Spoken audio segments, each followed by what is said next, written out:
Assalamu alaikum everyone. Welcome to Biological Concept. Right now I am going to discuss about mechanism of thermoregulation in animals कि animals किस तरह से अपने body temperature को regulate करते हैं, किन किन चीज़ों पे डिपेंड करता है। तो जो थर्मो रेगुलेशन है एनिमल्स की, वो 3 चीज़ों पे डिपेंड कर रही है। एक कि बॉडी किस तरह से कितनी स्पीड से अपना जो टेम्परेचर है या हीट है अपनी ऑर्गेनिज्म की जो बॉडी है एनिमल्स की बेसिकली, वो किस रेट से चेंज हो रही है, उसकी हीट बॉडी टेम्परेचर किस रेट से चेंज हो रहा है। और ये रेट डिपेंड कर रहा है मेटाबॉलिक प्रोसेसेस पे। ठीक है, मेटाबॉलिक प्रोसेसेस के अंदर हीट कितनी प्रोड्यूस हो रही है, ज़्यादा प्रोड्यूस हो रही है या कम प्रोड्यूस हो रही है, ये इस पर डिपेंड करेगा। और इसका जो अगला फैक्टर्स है कि फैक्टर्स में से है कि एक्सटर्नल हीट गेन के बाहर जो सराउंडिंग का इन्वायरमेंट है, एक एनिमल की बॉडी के सराउंडिंग में जो हीट प्रोड्यूस हो रही है, वो कितनी जो एक्सटर्नल हीट ले रहा है, ठीक है, और कितनी अपनी बॉडी से लॉस कर रहा है। ठीक है, इन चीज़ों पे डिपेंड कर रहा है थर्मो रेगुलेशन किसी भी एनिमल की। ठीक है, कि उसकी बॉडी का जो हीट है वो कितनी तेज़ी से जो है वो चेंज हो रही है, सराउंडिंग के साथ किस तरह से वो लिंक कर रही है, मेटाबॉलिक प्रोसेसेस के थ्रू कितनी हीट प्रोड्यूस हो रही है, और उसके अलावा सराउंडिंग से कितनी हीट एक ऑर्गेनिज्म ले रहा है या फिर दे रहा है। अच्छा, ऑर्गेनिज़म्स के जो अपनी बॉडी के साथ जो लिविंग ऑर्गेनिज़्म एनिमल बेसिकली आ रहे हैं, वो डिफरेंट तरीक़ों से हीट ले रहे होते हैं या दे रहे होते हैं। तो इसमें जो हीट बेसिकली आ कैसे रही होती है, इसके डिफरेंट सोर्सेज़ हैं, जैसे कि इंफ्रारेड थर्मल रेडिएशन जो सराउंडिंग से आ रही हैं बाय द हीट। ठीक है, वो उसके थ्रू एक एनिमल जो है अपनी बॉडी से हीट ले रहा होता है। इसके अलावा डायरेक्ट जो सनलाइट एक ऑर्गेनिज्म की बॉडी पे के ऊपर पड़ती है, उससे भी क्या होता है, टेम्परेचर मिल रहा होता है। या फिर रिफ्लेक्टेड जो सनलाइट है, मतलब सनलाइट आई किसी से टकरा के दोबारा एक लिविंग ऑर्गेनिज्म या एनिमल की बॉडी पे पड़ रही है, तो उससे भी क्या होगा कि वो टेम्परेचर ले रहा है। ठीक है, तो इस तरह से एनिमल्स की बॉडी के अंदर टेम्परेचर आ रहा होता है। इसी तरह बॉडी से एग्जॉस्ट आउट कैसे करेगा, रेडिएट करेगा अपनी बॉडी से बाहर, जो है वो एमिट कर देगा ज़्यादा हीट को। ठीक है, इसके अलावा एवापोरेशन के थ्रू, जैसे स्वेटिंग वगैरह एनिमल्स के अंदर होती है, और भी बहुत से तरीके हैं जिससे वो हीट जो है वो लॉस कर रहे होते हैं अपनी बॉडी से। तो इस वजह से या तो वो ले रहे होते हैं या फिर दे रहे होते हैं। टेम्परेचर रेगुलेशन के बेसिस पे एनिमल को की डिफरेंट कैटेगरीज जो है वो बनाई गई हैं। उसमें जो सबसे पहले क्लासिफिकेशन हुई थी एनिमल की, वो किस बेस पे हुई थी और कितनी क्लासेस बनी थी। थर्मो रेगुलेशन के बेसिस पे एनिमल को सबसे पहले 2 क्लासेस के अंदर क्लासिफाई किया गया था, पोइकिलोथर्म्स और होम्योथर्म्स। ठीक है, इस किस बेस पे इनको क्लासिफाई किया गया था कि जैसे हमने इस चैप्टर के स्टार्ट में पढ़ा था ओस्मो कन्फॉर्मर्स और ओस्मो रेगुलेटर, वो हमने किसकी बेस पे पढ़ा था, वाटर को कैसे रेगुलेट करें या सोल्यूट्स को कैसे। तो यहाँ पे भी बिल्कुल वही वाला कॉन्सेप्ट था, जिसके अकॉर्डिंग एनिमल्स को 2 कैटेगरीज के अंदर ये क्लासीफाई किया गया, पोइकिलोथर्म्स और दूसरे थे होम्योथर्म्स। पोइकिलोथर्म्स वो वाले थे जो कि वो अपनी बॉडी का जो टेम्परेचर है वो सराउंडिंग के अकॉर्डिंग चेंज कर लेता है। ठीक है, मतलब वो अपना बॉडी टेम्परेचर बार बार रेगुलेट करते हैं। मतलब अगर बाहर बहुत ज़्यादा हीट है तो वो क्या करेंगे, अपनी बॉडी का टेम्परेचर बार बार कम करने की कोशिश करेंगे, अपने आप को बचाने की कोशिश करेंगे, अपना बॉडी का टेम्परेचर बार बार जो है वो चेंज करते रहेंगे। और होम्योथर्म्स वो वाले हैं जो कि बाहर जितना मर्जी टेम्परेचर है वो अपना जो है टेम्परेचर जो अपनी बॉडी का है वो मेंटेन रखेंगे, उसे चेंज नहीं करेंगे।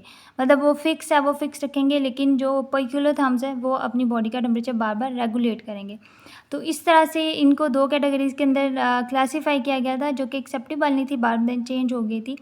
लेकिन इनका जो बेसिक कॉन्सेप्ट था वो यही था। पोइकिलोथर्म्स के अंदर इनवर्टिब्रेट्स आ जाते हैं जितने भी हैं, जैसे कि डिफरेंट वर्म्स हो गए, फिशेस वगैरह इसके अंदर आती हैं। इसके अलावा एम्फीबियंस आ जाते हैं, जैसे फ्रॉग वगैरह हो गए, रेप्टाइल्स वगैरह सारी जो है वो पोइकिलोथर्म्स के अंदर आते हैं। रेप्टाइल्स में जैसे कि लिजर्ड्स वगैरह, इस तरह की जो चीज़ें हैं वो सारी, या स्नेक्स वगैरह ये।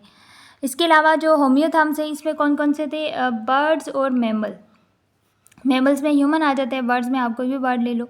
ठीक है, तो इस तरह के जो हैं वो होम्योथर्म्स के अंदर आते हैं और पोइकिलोथर्म्स की अपनी कैटेगरीज है।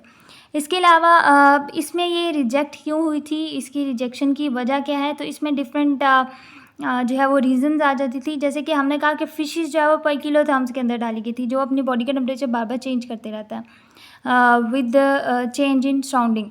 ठीक है, तो इसमें जो है जो डीप सी फिशेस हैं वो तो बॉडी का टेम्परेचर चेंज नहीं करती, लेकिन वो पोइकिलोथर्म्स के अंदर डाली हुई थी। तो इस तरह से ये जो है क्या हो गया, एक्सेप्टेबल नहीं रहा, ये रिजेक्ट हो गया। ये जो कॉन्सेप्ट दिया गया था पोइकिलोथर्म्स का या होम्योथर्म्स का। इसी तरह लिजर्ड्स वगैरह हैं वो टेम्परेचर रेगुलेट करते हैं, वो पोइकिलो में थे, वो तो ठीक थे।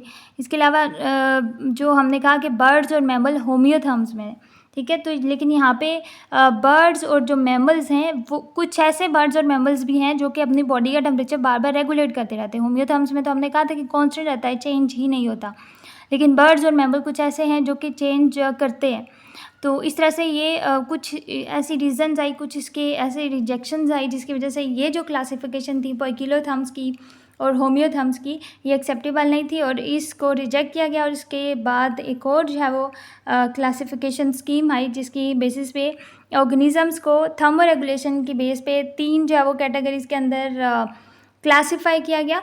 इसमें जो 3 कैटेगरीज आ जाती हैं वो हमारे पास हैं एंडोथर्म्स, एक्टोथर्म्स और हेट्रोथर्म्स। एंडोथर्म्स में कौन कौन से ऐसे ऑर्गेनिज्म आते हैं या एक्टो में या हेट्रो में, उसको डिस्कस करने से पहले हम देखते हैं कि किस बेस पे इनको क्लासिफाई किया गया था।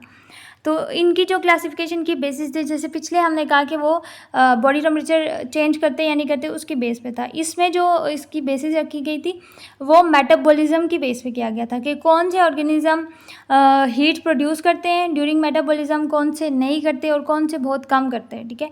इस बेस पे 3 कैटेगरीज के अंदर इनको किया गया था, क्लासीफाई किया गया था। वो वाले ऑर्गेनिज्म जो कि हीट अपनी बॉडी के अंदर खुद प्रोड्यूस करते हैं ड्यूरिंग मेटाबॉलिज्म, ठीक है। हीट प्रोडक्शन होती है एज ए बाय प्रोडक्ट, एक फालतू जो है वो चीज़ बनती है मेटाबॉलिज्म के तौर पर हीट। उसकी बेसिस पे जो ऑर्गेनिज्म है उनको किस में डाला गया था, एंडोथर्म्स में डाला गया था। इसमें फिशेस और फ्लाइंग इंसेक्ट्स वगैरह आ जाते हैं, जैसे काकरोचेस वगैरह हो गए, बीटल्स वगैरह हो गई, ये सारी जो है वो वेस्प वगैरह ये किस में आएंगी, एंडोथर्म्स में आएंगी। एक्टोथर्म्स में वो वाले ऑर्गेनिज्म है जो कि मेटाबॉलिक हीट तो बनाते हैं, मतलब उनके मेटाबॉलिज्म के रिजल्ट में हीट बनती है लेकिन बहुत कम बनती है, एट लो लेवल, ठीक है। और ये जो बनती है ये भी फ़ौरन से वो अपने एनवायरनमेंट के साथ एक्सचेंज कर लेते हैं, मतलब जैसे ही बनी एनवायरनमेंट में उसको रेडिएट कर दिया, ठीक है। इसी तरह जब उन्हें चाहिए होगी तो सराउंडिंग से फ़ौरन से एब्जॉर्ब कर लेंगे। तो इस तरह के जो ऑर्गेनिज्म है जो कि हीट प्रोड्यूस कर रहे हैं लेकिन बहुत कम कर रहे हैं, वो भी इन्वायरमेंट के साथ एक्सचेंज कर रहे हैं, तो वो एक्टोथर्म्स में आएंगे। इसमें बहुत सारे जो है वो इनवर्टिब्रेट्स आ जाते हैं जिनकी वर्टिब्रल कॉलम नहीं होती, वॉर्म्स वगैरह या ये जो प्लेनेरियंस और ये सारी चीज़ें। इसके अलावा फिशेस वगैरह इसके अंदर आती हैं, एम्फीबियंस वगैरह इसमें आते हैं, और रेप्टाइल्स वगैरह जो है वो इस कैटेगरीज के अंदर आएंगे। एम्फीबियंस में आप फ्रॉग ले सकते हो और रेप्टाइल्स में लिजर्ड, स्नेक्स कुछ भी ले सकते हो। इसके अलावा थर्ड कैटेगरी से हमारे पास कैटेगरी जो आ रही है वो है हेट्रोथर्म्स। हेट्रोथर्म्स के अंदर वो वाले एनिमल्स होंगे जो कि अपनी जो एंडोथर्मिक हीट है, मतलब जो अपनी मेटाबॉलिक हीट है उसको उस पर कंट्रोल कर सकते हैं, मतलब अपने मेटाबॉलिज्म के रिजल्ट पे जो उनकी हीट बन रही है, ज़्यादा प्रोड्यूस करनी है कम करनी है, उस पर इनका कंट्रोल होता है, लेकिन रेगुलेट नहीं करते ये बॉडी टेम्परेचर को इतना ज़्यादा, ये नैरो रेंज के अंदर ही रखते हैं। मतलब बहुत ज़्यादा अगर इनकी बॉडी का टेम्परेचर 34 है या 35 है तो ये 36 37 तक लेके जाएंगे, उससे ऊपर या उससे बहुत ज़्यादा नीचे नहीं लेके जाएंगे, मतलब एक नैरो रेंज 1-2% जो है वो इनका टेम्परेचर ऊपर नीचे हो सकता है, बहुत ज़्यादा नहीं होगा। और ये अपनी जो खुद की हीट प्रोडक्शन है उस पर इनका काफ़ी ज़्यादा कंट्रोल होता है। तो इस तरह के जो ऑर्गेनिज्म होंगे वो हेट्रोथर्म्स के अंदर आएंगे। इसकी एग्जांपल में आप बैट्स डाल सकते हो और इसके अलावा हमिंग बर्ड्स जो है वो इसमें आ जाएंगे। So this is about thermo regulation in animals. इसकी 2 क्लासिफिकेशन स्कीम आई, जो फर्स्ट थी वो रिजेक्ट हो गई थी, उसमें पोइकिलोथर्म्स और होम्योथर्म्स थे, जो कि टेम्परेचर रेगुलेशन जो सराउंडिंग के साथ उनका हो रहा है उस बेस पे उनकी क्लासीफाई किया गया था। फिर उसके बाद हमारे पास दूसरी जो क्लासिफिकेशन स्कीम आई उसके अकॉर्डिंग 3 क्लासेस के अंदर उन्हें डिवाइड किया गया, किस बेस पे, मेटाबॉलिक हीट की बेस पे उन्हें किया गया था, और इसमें एंडो, एक्टो और हेट्रोथर्म्स है। Definition with examples are enough to appear in exams. That was all about today's lecture. Next we'll discuss in next lecture about the temperature regulation with the environment, क्या क्या adaptations है और किस तरह से वो उसको करते हैं, वो हम अगले lecture में discuss करेंगे. That was all about today's. Thank you and Allah Hafiz.